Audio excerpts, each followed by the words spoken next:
Hello everyone and welcome to a one control port quick play of Sonic Riders, the world's quietest title screen.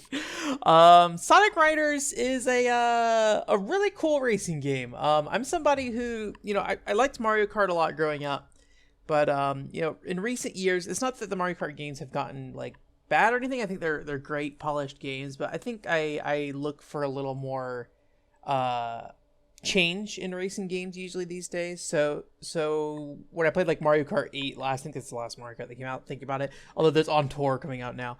I kind of was like, this is cool, but this is more or less more of the same. So Sonic Riders is a little, if you haven't really, and I haven't played any other Sonic racing games at all, so this is kind of my first one, but Sonic Riders is a little difficult to jump onto with like mascot racers. You typically think of them as like, I guess you'd call it, like kart racers is what you typically think of a mascot racer. And I would not describe this game as a kart racer. There are items, but they aren't really actively used very much. They're more or less just kind of there, and the real challenge of this game is effectively managing resources. So, and the little start here is a little different than like another Mario Kart game or like Mario Kart games. You have to kind of try to get as close to that starting line with as much speed as possible without actually oh boy, I'm doing great. Without actually hitting the little like electric fence before it goes down. If you go too early, you get stopped by electric fence and you get shocked. If you go too late, there's no real penalty to going too late other than just you take longer to get out of the, what's it called? So essentially with Sonic Riders, in the bottom right-hand corner, the biggest thing with this game is you see there's like a gauge down there. It's like a blue gauge, and it's kind of going up and down depending on what's happening. So that's like your air gauge. And this is the resource you kind of want to manage most in this game. Without air, you basically can't use your board, so you'll just kind of walk around on the ground, and you actually go pretty fast while you're walking around, but obviously you're not going as fast as if you were going on a using your board. So you use this air, and you do tricks to get air back. You can. Well, it's mainly tricks. There's also shortcuts and stuff that will let you use air. I'll see if I can get a shortcut here somewhere. I forget on this level where there's a shortcut. I'm going to hit that. Oh, I didn't hit it. Yay. And you can also break open like item capsules and stuff. I'm going to focus on explaining the game rather than actually playing well, so we're going to probably do really bad. But that's okay. But you can hit like those item capsules, and sometimes they have like rings in them, and sometimes they have like air refills. There's also this segment here, which is basically like a little like quick time event where you rotate the analog stick, and while you're rotating the analog stick, you recover air. You also get more speed, as far as I understand, as well. So really the main part of this game, and you can press the B button to boost, and that consumes air as well. So really the main part of this game is trying to keep your air up while, using it effectively without running out. If you get too low, you can't boost, and if you actually run out, then you can't, you're going slower than you normally would. Oh boy. This game's kind of fast and hectic, and I'd say it, in my opinion, like, first starting this game, it kind of looked like a mess. I don't know what happened there. And it took a while to kind of digest everything that's going on. I'd say this game has, I guess you'd call it like a really high skill ceiling, I feel like. I mean, I'm not exactly like an amazing game player, so I'm not going to sit there and tell you that, like, I have explored every part of this game and fully realized its potential. But there's a lot going into the race here. Shortcuts are a really big part of this game. If you're not hitting the shortcuts and stuff, you lose a lot of time. So you do, like, you can, it's not really like you get items for, whoops, I'm doing great. You don't really get items for hitting the, for hitting those like item capsules. As you said, you get like rings and you get air.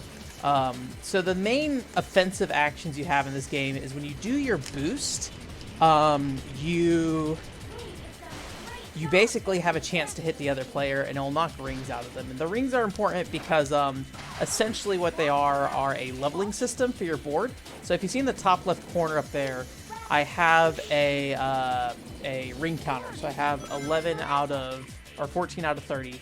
And as soon as I hit 30 rings, then my board levels up and I get more air overall. I'm not sure if there's an increase in speed, but you do also like get a weapon when you hit enemies. So like by default, I just scream at people, but as I level up my board here, I'll unlock a hammer as well, because Amy has like a hammer as her default weapon in the other games. So you kind of want to collect rings to level that board up, and it's like a currency as well. You can buy different boards and stuff. We're just using the default board here. I don't think there's any board that's like particularly the best board. I think they're all just kind of trade-offs. So some boards are some boards are more speed focused, while other ones have more control focus, and then some have gimmicks to them. Like they might just like they may be essentially like drifting all the time, and you have to kind of manage that and try to play in a way where your speed, even though you're drifting around the track, you're using the boost in speed that you have from it as to your advantage. And another thing is that like each character has like a stat or a attribute attached to them. So in the case of Amy, she's a speed character.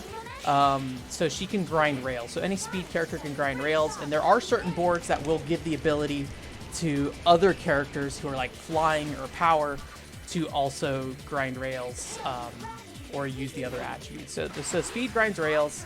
Flying lets you fly through those little like air rings you see over there, and punching lets you punch through obstacles. So each stage kind of has different paths depending on the type of character you're using. And while you go down those paths, when you're grinding and when you're using those little air circle things and punching through stuff, those all recover air as well. In some ways, it feels like some of the shortcuts are not necessarily shortcuts. It's more that they're just opportunities to get air back if you need it. And sometimes it feels like it's faster to avoid those paths and just continue through with the speed you have. So one thing you probably noticed that I haven't really touched on much here is those like wind half pipes that show up. Those are, instead of like I forget what it's called. Is it called like drafting or something like that in other car racing games where you like drive behind somebody, you get additional speed? If you go really fast in this game, essentially you leave behind turbulence, and that turbulence kind of gives you a free pass, or kind of gives the players behind you a free pass to ride on your current path. So I think it generally increases your speed. It also will. No! It also will get on there. All right. Let you do tricks in it, so you can like do like little spins in the air that replenish air. And then when you get close to the enemy, they do have the opportunity to like drop a tornado behind you. So at any point, really, you can press the L and R buttons to throw a tornado behind you. It slows you down and it burns air, but the point is to kind of like knock people back who are behind you. I haven't found much use for the tornado. The thing is that like if you look at, let me get some air off this jump real quick. But if you look at when I use this tornado, it slows me down significantly. So in using it, you're punishing yourself as well, which I think it makes sense that there's a cost to using that, but I wonder if it would be smarter to let you keep your speed, but consume air for it. So it's not completely free for you to spam tornadoes, but right now, how the game is, it feels like the tornadoes are just cost too much to really bother with. You'd rather just try to continue your momentum and stay in front. Although I guess you could argue that you could use the boost or something afterwards to kind of speed back up. That's a really high air cost, honestly. that seems like. But again, I'm not like a top tier player for this game. I'm actually very bad at this game. I will say that unlike Mario Kart, which has like different cups and stuff, so you can kind of like start from the top and go to the bottom, this game doesn't really have a ton of options when it comes to difficulty. The main Grand Prix are just kind of hard, and yeah, you can get like second and third place medals fairly easily. But the getting gold medals in the story or in the Grand Prix mode is, I've not gotten one yet. I've played this game a good chunk of time, and I feel like I'm never going to get them because the investment of time to get good enough to get first every race is a little hard.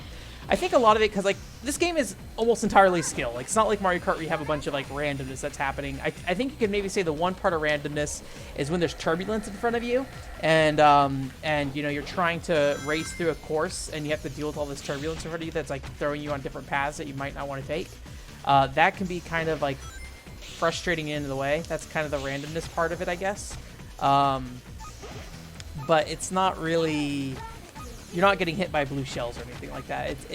Your skill level is largely determines how you play this game and what place you get at the end. But if you mess up, or even just missing shortcuts, it can really, really throw you behind. And it's very easy to go from first to third through a very minor mistake. And if that happens on the last lap, then you're kind of screwed unless you can find a way to really make up time. At least that's been my experience. So there's not a ton of tracks in this game. We're going to get through about half the tracks of the game in this Grand Prix. And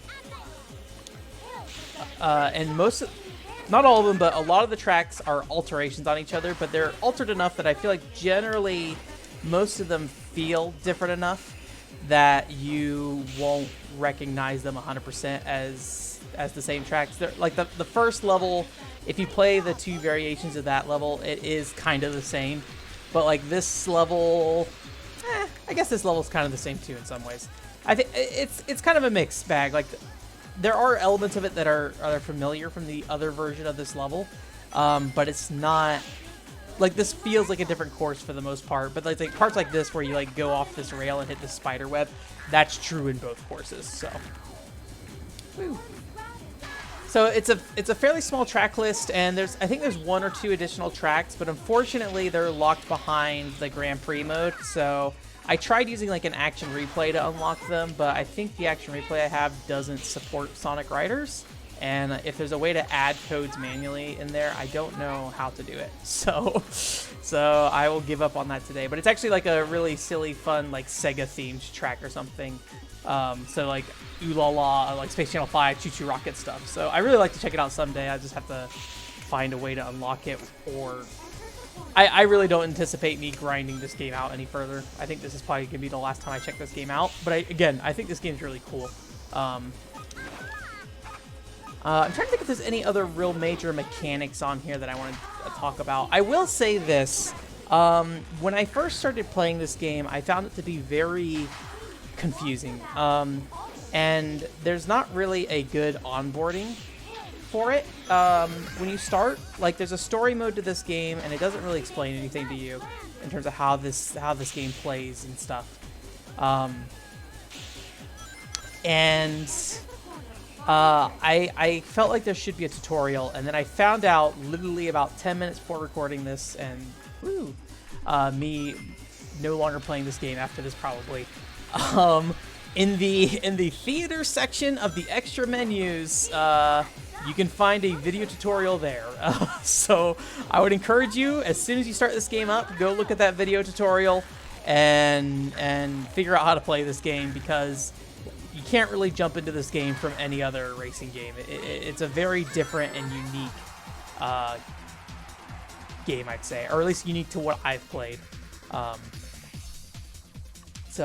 I like that it doesn't just like try to be a Mario Kart. I haven't played the Sonic Racing All-Star games to say if these games have anything in common. I do know there's like 2 other Sonic Riders games.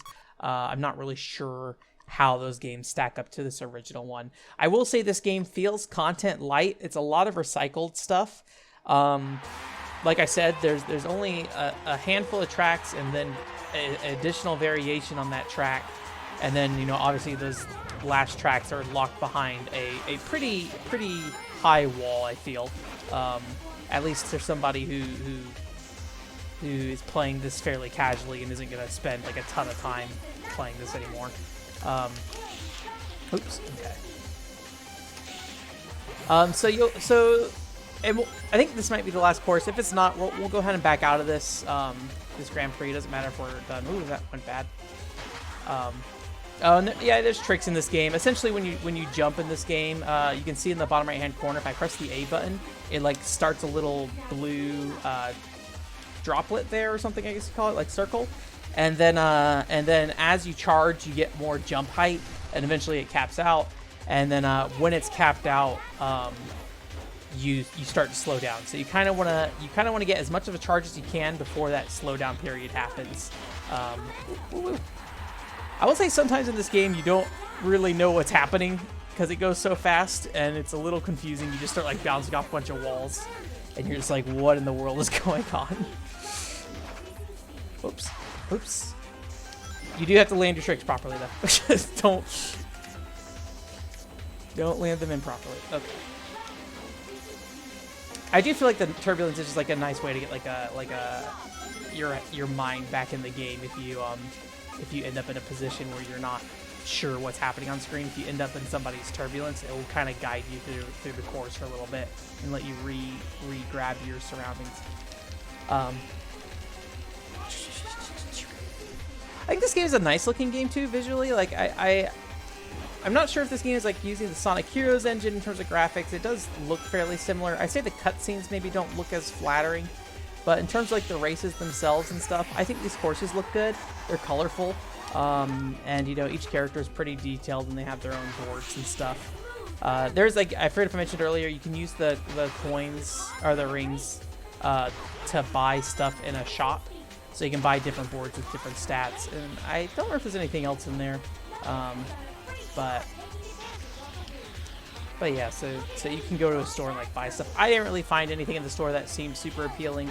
Oh boy, I went to the power pass. There's a bunch of obstacles down here. All right, I didn't find anything that seemed like super like interesting in there. They're really just like different types of boards and stuff. And I generally like the basic board. There are like different vehicles overall. So right now we're using like the air boards, but there's also like bikes you can ride, and the bikes cost more air. But I think generally just have like higher stats overall. You also have like roller blades and some other stuff like flying carpets and things like that, and they all have their own like stats and gimmicks. I think that's the last course on this. So we probably, I don't think we got a medal, or maybe we did. Oh, we got bronze medal. Good job. Even though I got second, still bronze.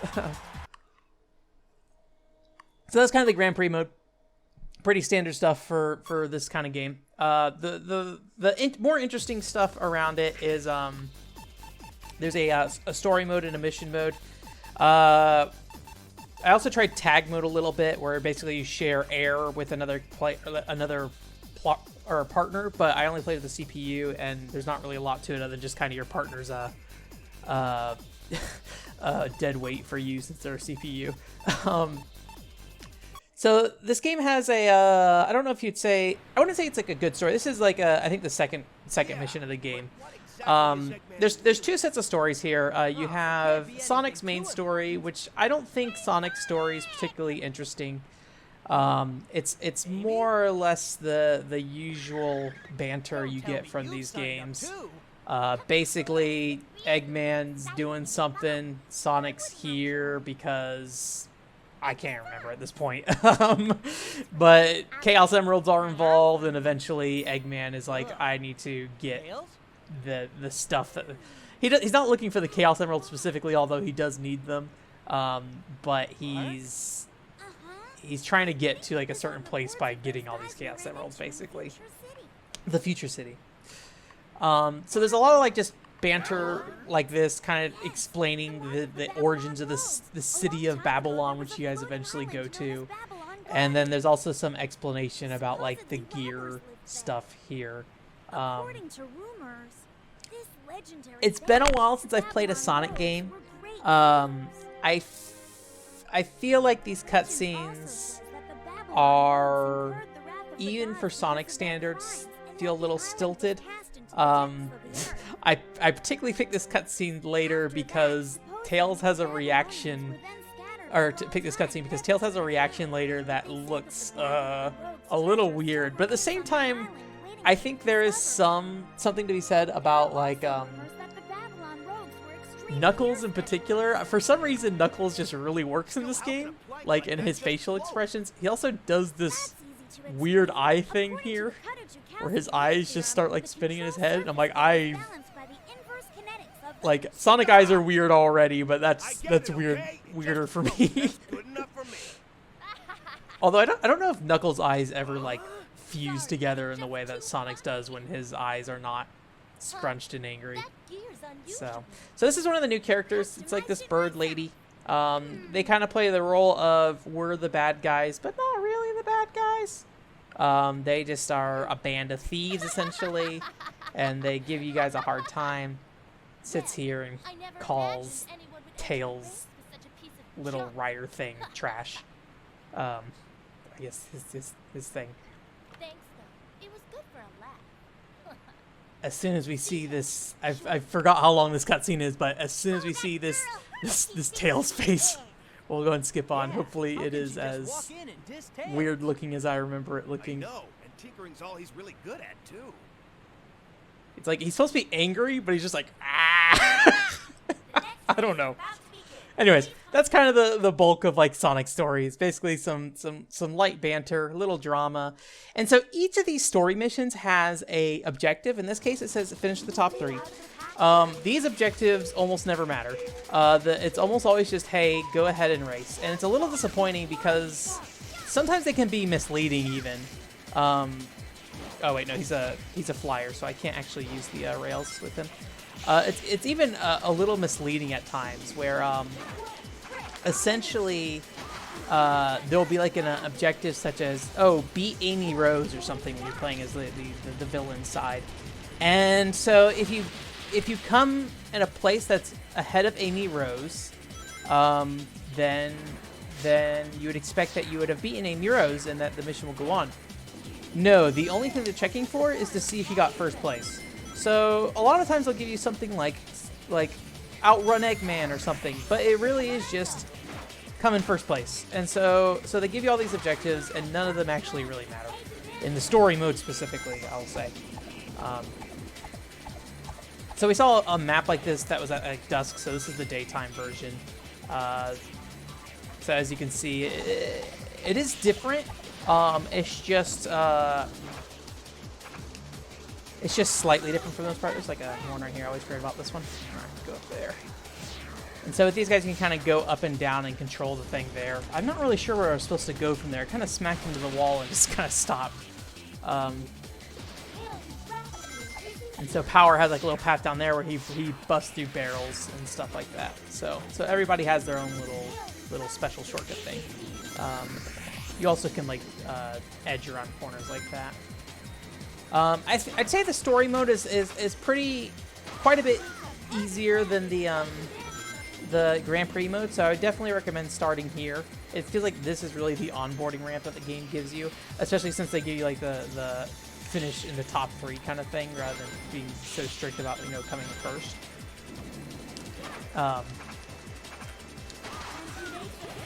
But it's not a walk in the park either. There is a final boss to the story as well, but how you play it is pretty basic. Like once you figure out what you're doing, oh no, oh goodbye. Okay. Once you figure out what you're doing, it really is not a challenge at all. It's one of the easiest stages in the game. There's like these little pit stops where you can recover air, and then you can stay there as long as you want, and then eject yourself when you're ready. Or you can wait the entire time and fill your thing up entirely. They're very helpful, but you come to a complete stop, so it's a risk.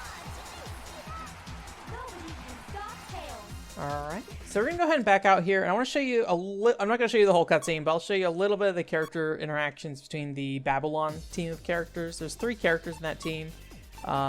This is just the opening cutscene for them.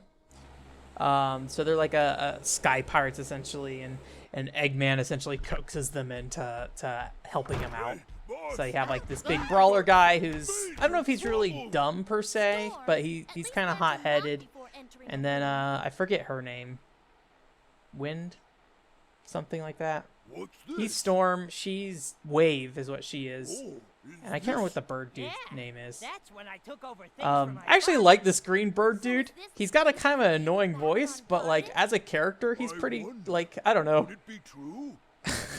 He's like the leader of this like Sky Pirates thing, but he's kind of not like, I don't know if he's not good at it per se, or so much as he just like doesn't seem, I don't know what I'm trying to describe. I did not think of the words to describe this green bird man, but I do like him. I think these guys are the much more interesting interactions in this game.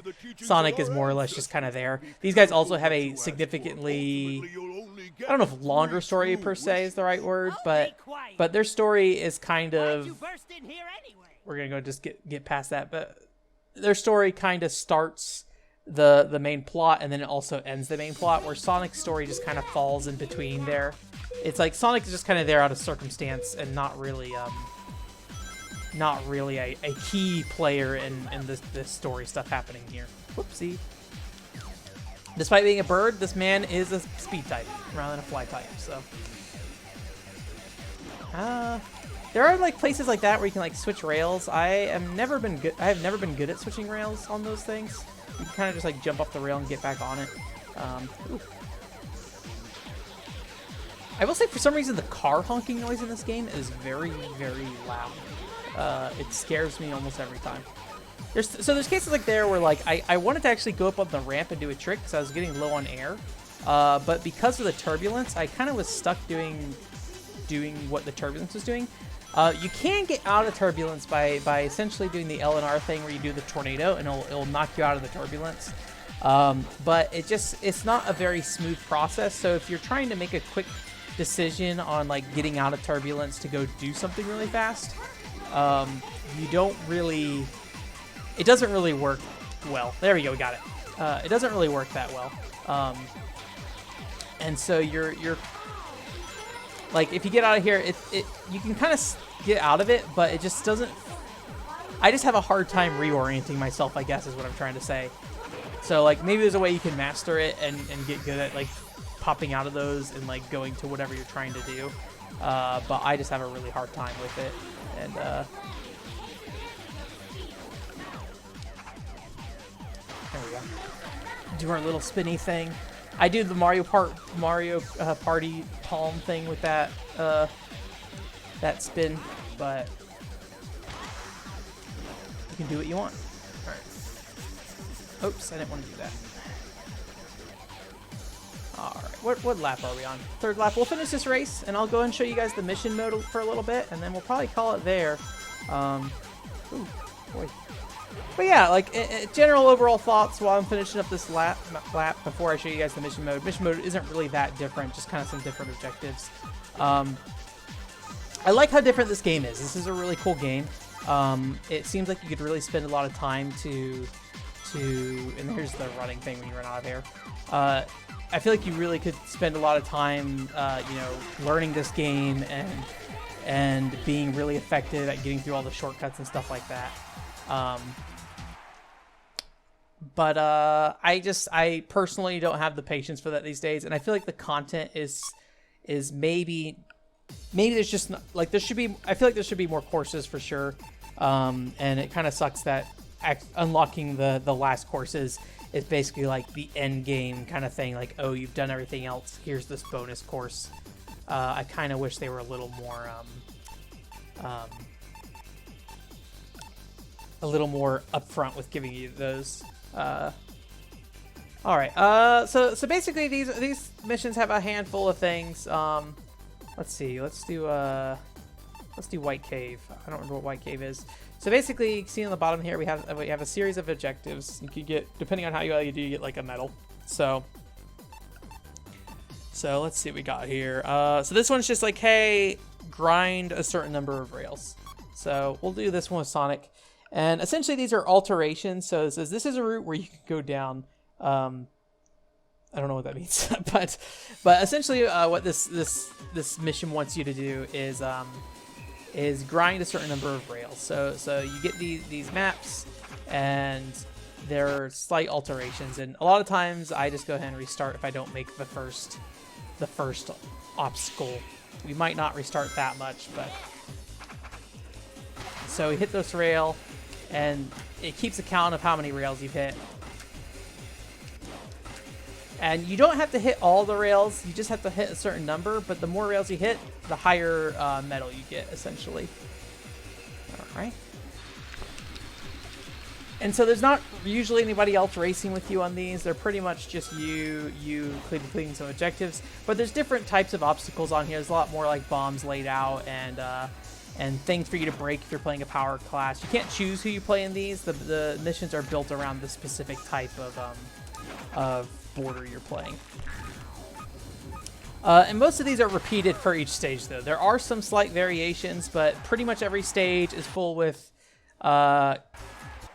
use a specific type of player's skill, so grinding, flying, or punching things. Collect some collectibles on the map, or Sky Road. We'll do the junk collection one. Collect some collectibles on the map, or do tricks. And they're mostly that. There are some ones that are different. Like there is one where you have to fight Wave, and you just gotta hit her once before you finish the race.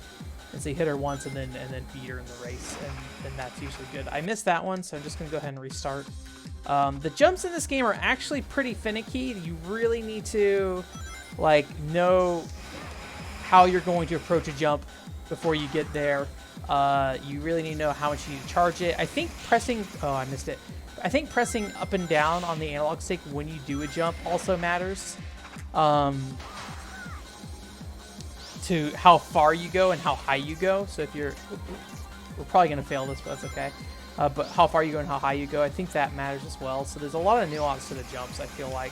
And if you don't really learn... I'm doing a great job. If you don't really learn what each jump needs you to do in order to reach a certain shortcut or reach a certain objective in this mission mode, you're really at a disadvantage.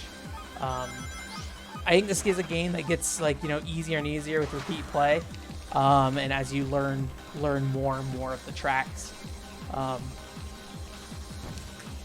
like little wall runs there. They're not anything crazy and they're barely in the game, but we failed. Yay.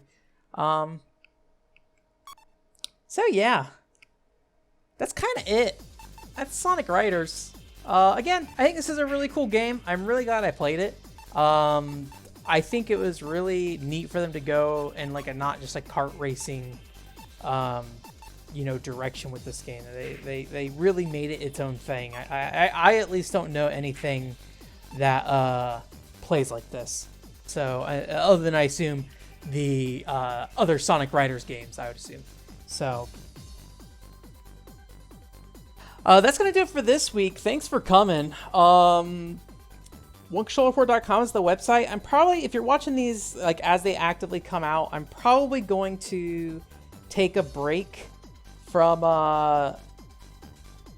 quick plays for a little bit. I have a video I want to work on, and the quick plays do take up a chunk of time, so I want to free that time up so I can work on my other video, my more main video. So we'll probably lay back on the quick plays for a little bit, and then once I finish up the other video, come back to them for a little bit. And we might just keep that kind of pattern of, hey, when things aren't active, live, and moving, we just put out some smaller videos and things like that.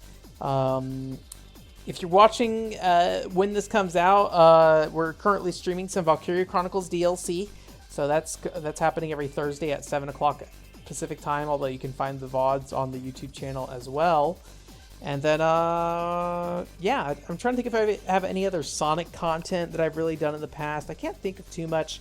I have Rodea the Sky Soldier review from years ago, if you like Yuji Naka in particular. I'm not sure if Yuji Naka worked on this game. I think he was around Sega at this time still, but I could be wrong about that. But yeah, again, thanks for coming. OneControlPro.com is the website. Have a great week. Bye.